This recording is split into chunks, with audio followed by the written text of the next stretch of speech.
রয়েছে। রমজান মাসের সিয়াম হচ্ছে ফরজ ইসলামের অন্যতম রুকন, চতুর্থ রুকন। কেউ যদি রমজান মাসের সিয়াম ছেড়ে দেয় তো কাবিরা গণ্য করলো, ফাসেক, বড় অপরাধী। বড় বড় অন্যান্য কাবিরা গণা যেগুলো সামাজিক অপরাধ, তার চাইতে বড় অপরাধ করলো। এটা মনে করবেন যে একটা জেনাকারী ওর চাইতে বড় অপরাধী, জেনাকারীর মতো অপরাধী যে ব্যক্তি রমজান মাসের সিয়াম ছাড়ে। জি, খনির মতো অপরাধী, জি, মদখোরের মতো অপরাধী, বড় অপরাধী।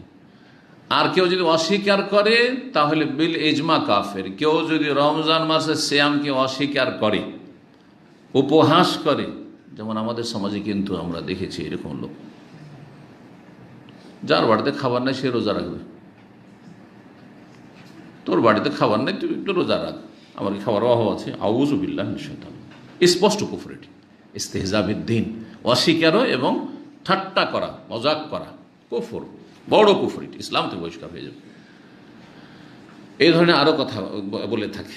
তো যে কোনো রকমের হয় উপহাস, ঠাট্টা মজাক, অথবা অস্বীকার করলে কাফের হয়ে যাবে। রমজান মাসের সিয়ামের এত গুরুত্ব রয়েছে। জি।